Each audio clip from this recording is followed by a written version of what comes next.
ritorna sempre qui a Cantiamo Napoli con il piacere di tutti noi. È ritornata Romina, è ritornata anche, sei ritornata anche tu. Un bacione. Ciao Rosaria del Sole. Sì, buonasera a te Alfonso e a tutta l'organizzazione di Cantiamo Napoli.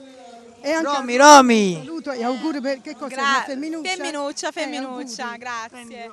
Rosaria, allora cosa facciamo ascoltare al nostro bel pubblico a casa stasera? Sì, vorrei fare prima dei saluti, un saluto al patron di questa bellissima struttura Villa Mirabelle che ci ospita tutti i mesi.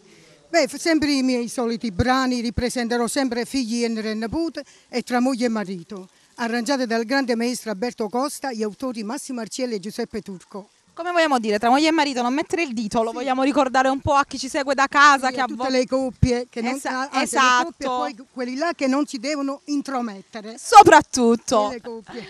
E vogliamo salutare qualcuno su questa canzone o fare magari un ringraziamento speciale? E beh, gli dedichiamo questa figliera perché questa canzone è proverbiale, è una canzone che parla di le cose di tutti i giorni e come la dedichiamo a tutte le famiglie. Ok, un bacio a tutti voi da me, Alfonso e Rosaria del Sole. Cantiamo Napoli!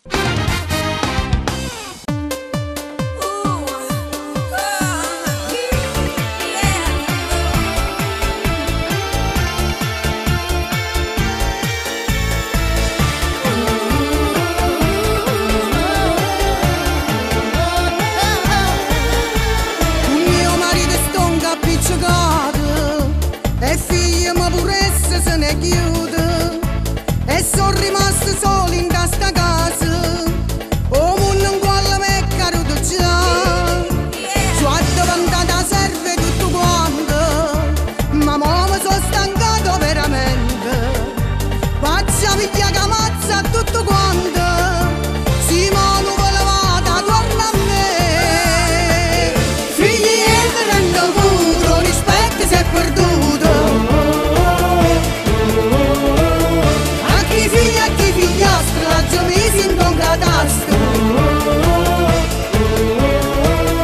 si lasciasse la devoto ma chi si sposassi più si una coscia mi spazzava io ma non soffressi più ma ne corno e spero solo che sta roda da girare o se no mi pigli e borsa me ne va che casa a casa figli e mi rendo conto rispetto se è perduto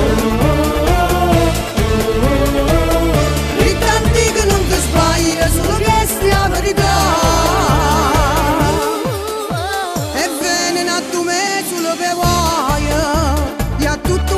sempre a parare